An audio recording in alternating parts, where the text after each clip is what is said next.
Welcome to Class 2 on anger, and definitely wanting to learn more about what to do with this very strong emotion so that marriages can thrive. We're going to be talking about the myths of anger versus the facts of anger. Anger myth number 1. Since God is love and anger is the opposite of love, it is clear that God is against anger and that whenever we get angry, we are sinning. Now let's look at Psalm 106:40, which declares, "The Lord was angry with his people." It is clear that the rebellion of his people caused the anger, but further reading shows that this is not the emotion of hate. The response is not of punishment, but of discipline and correction. Yes, he did hand them over to their enemies, but then many times he delivered them. He took note of their distress. He remembered his covenant, and out of his great love he relented. That's in verses 43 through 45. These are not acts of hate. Here we see God's anger arise out of love. It is a means whereby God communicates his character. It is intended to convey that discipline has its foundations in love.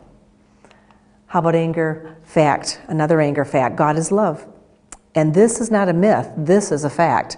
And one expression of God's love for us is that he created us in his image.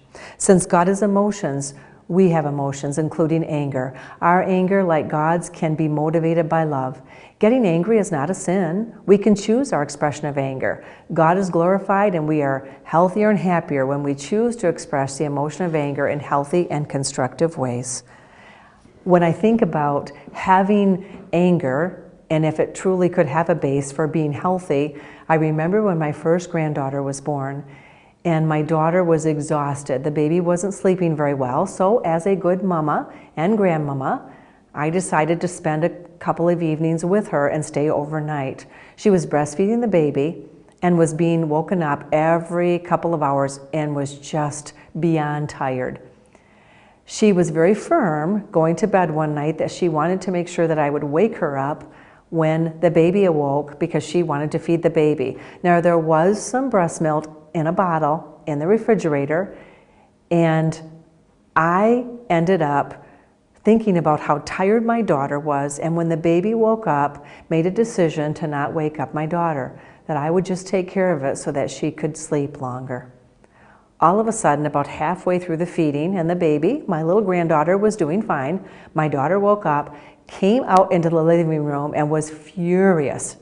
And she told me if I was not going to listen, that I was not going to be able to be there to help with that baby anymore, and I needed to make sure that I listened to what she wanted. Well, I could tell that in her anger, and it was quite explosive, underneath was her worry and concern for her daughter, and also she was a bit sleep deprived. So I certainly agreed. Well, the next day, when she woke up, she apologized and realized that her anger had been very explosive and had not been what she wanted to communicate. She had one of those regret times, but we both were able to understand that underneath it was more the concern and fear for her very new daughter. How about anger myth number 2? If you don't look or sound angry, you don't have an anger problem. This myth assumes that whenever we experience the emotion of anger, we are probably aware of it and it can't be helped, but reveal itself in some way. Some individuals do have a difficult time hiding what they feel. Even a stranger can look at their face or listen to their voice and tell what is going on inside of them. But there are a lot of people for whom this is not the case. They are pretty good at hiding their emotions. So we're going to go to anger fact number 2. Just because you don't look or feel angry, or because your spouse would not describe you as an angry person, does not mean that you don't have a problem with anger. Anyone who does not understand and appreciate the potential value of anger may have a potential problem with anger. Anyone who hasn't developed healthy ways to express anger has a problem with anger. Anger myth number 3.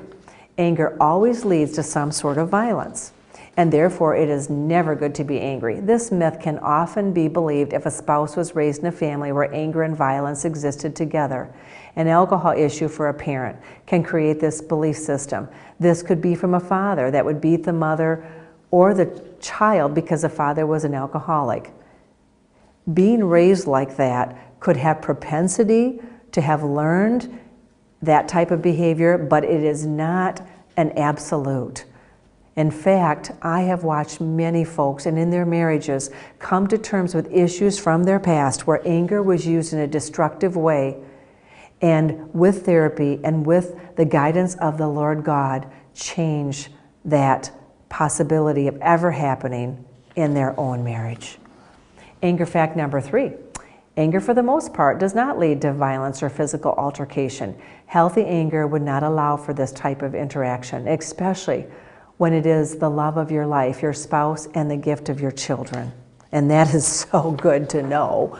Anger myth number 4. If I express anger to someone I love, it will destroy our relationship. Anger and love just don't mix.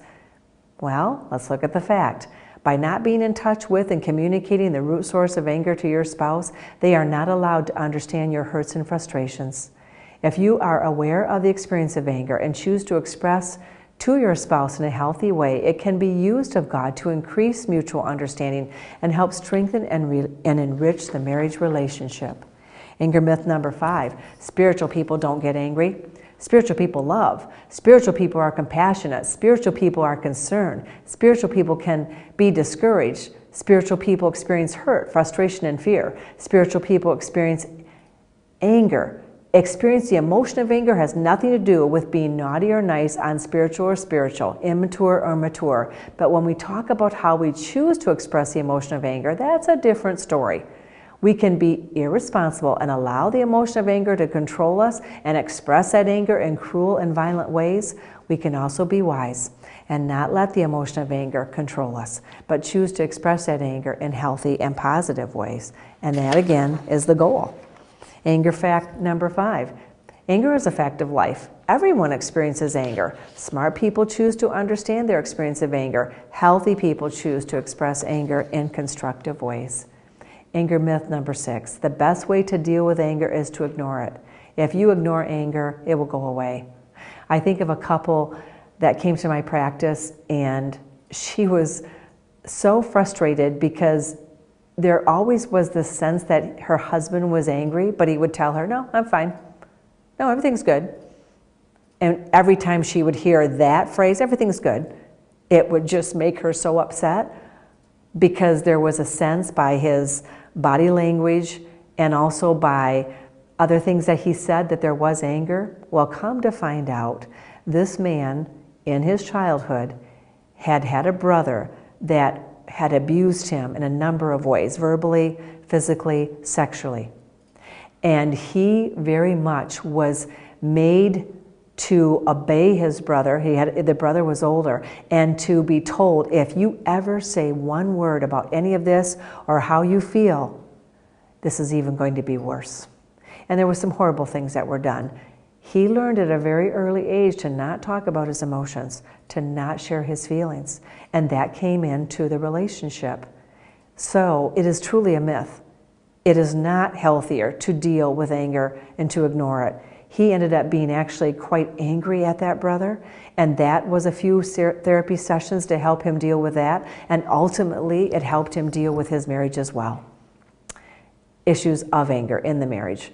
How about anger fact number 6? To ignore anger is to bury it alive. At some point, in some ways, that buried or ignored emotion will express itself physically, psychologically, or spiritually. In the short run, it hinders us from dealing with the real issues, and in the long run, it significantly increases the problem of developing real physical problems. How about anger myth number 7? The best way to deal with anger is to stuff it. Expressing anger breeds even more anger and leads to loss of control. When you stuff anger, you are much more aware of it, but you consciously choose to sit on it, to keep it in, to hold it down, and you hope that nobody notices it. For whatever reason, fear of offending someone, fear of losing control, fear of looking bad, stuffing it and looking good appears to be the healthiest option. Interestingly enough, again, that is not healthy. I had a woman that was experiencing a lot of physical issues. She was developing ulcers. She would have chronic migraines, but she was a very soft-spoken woman. And if ever there were issues that came up within her marriage, she would not say a word. She might tell me in session, but not her husband. He was by far a pretty healthy husband, but occasionally If there were issues that came up, and most often it wasn't even about their marriage, it was usually something that had happened at work, he might get very upset. He would start swearing and talking very loudly about issues at work, and she would just cower and become very, very quiet. And by holding so much in, never letting him know if certain things bothered her or when she felt fear, she developed ulcers. Well, a same type of an issue came to the forefront. She had a memory where her older brother was next door playing with some neighbor kids, and something happened, and the mother of the neighbor boy came over and told my client's father that her brother had done something. And whether he did or didn't, he took such a beating. She remembered hearing her brother cry. She remembered hearing the belt as it hit her brother. She remembers walking up to the bathroom where this was taking place, and her father looked at her and said, "You get out of here," and used some other choice words and said, "If you don't leave, this same thing's going to happen to you." She was terrified. She learned, again, at that moment, to hold her emotions in and to run. And it was the same thing she did with the husband. So that had to be understood, because her fear kept her from expressing any type of anger or frustration, and she stuffed everything. Because actually the anger fact is, when in doubt about what to do with your experience of anger, don't stuff it. Choose a healthy way to express your anger. Unhealthy expressions of anger breed even more anger. They can be destructive and lead to loss of control. Healthy expressions of anger allow you to deal with the root issues and decrease anger. Anger myth number 8. The best way to deal with anger is to dump it. Just get all that anger out of your system. You and everyone else will feel better.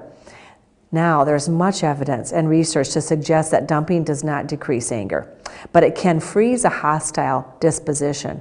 People who are quick to express anger are often less self-controlled, less tolerant, and more inflexible than people who take the time to process what they are feeling and choose an appropriate response. I actually wanted to read a bit of research on that fact. In medicine, a cathartic is a laxative that aids in the purging of the bowels. In a similar fashion, a cathartic approach to anger means that the person relieves his or her emotion by expressing it.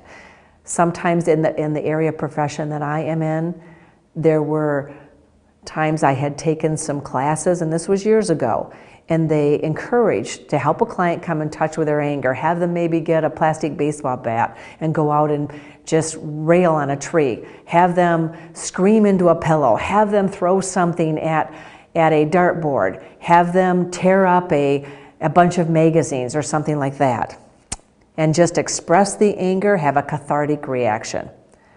Well, this is what happens sometimes with anger, and that possibly is one approach. However, there have been 3 reviews of the literature on catharsis, and it raised serious questions about this as a way to express and help deal with anger. Berkowitz in 1970, Warren and Kurlichek in 1981 reviewed over a dozen studies and found that people experience more anger and aggression, not less, when they witness or participate in aggressive behaviors.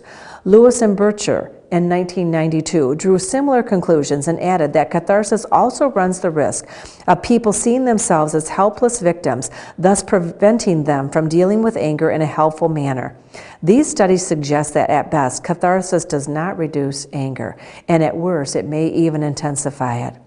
The writer of Proverbs may have been onto something when he said that a fool gives full vent to his anger, but a wise man keeps himself under control. Now, certainly, a person will need to have options and have information and have tools given to help with the expression of anger. But to do it in an angry way with catharsis, there is now question that could be a myth. So how about anger fact number 8? When you are angry and you are in doubt about what you need to do, don't dump it. Take time to understand your experience, and you will be better able to choose a healthy and a constructive way to express it. How about this quote? For every minute you are angry, you lose 60 seconds of happiness. And so for those of us that are time conscious and want to make the most of every part of our day and every part of our time with our spouse, that is very mind-boggling for every minute, because it could be 60 seconds of happiness. So let's look at some treatment and responses to anger. David and Vera Mace, pioneers in the marriage enrichment movement, outlined a way of coping with angry feelings that surfaces in almost every marriage. When you feel angry, express your anger in words, stating calmly and with love. Use much the same tone as you would say, "I'm tired," or "I'm very tired." That's a barometer right there. The Maces developed an acronym, AREA, to help couples remember a better way of solving anger. The A, that's for admitting your anger to your spouse. I'll give you an example. A husband and wife I was working with, and the wife loved to get little treats from her husband, and in the form of candy treats.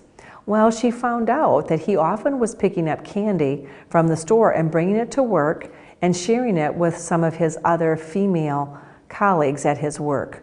That made her so angry because it felt like it was something that should have been kept for her, and I would agree.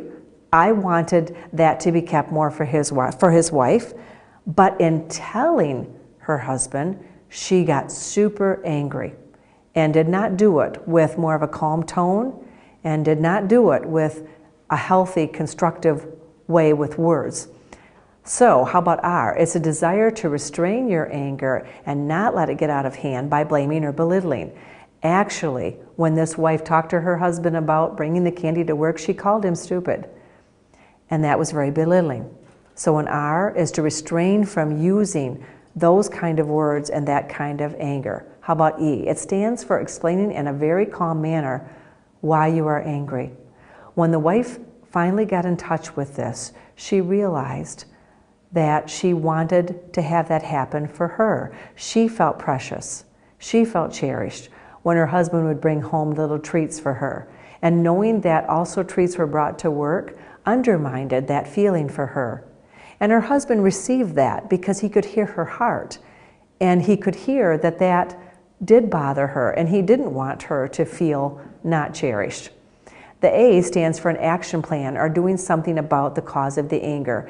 And I suggest to make this very measurable. What this couple did is that he gave her commitment at least 1 to 3 times a week.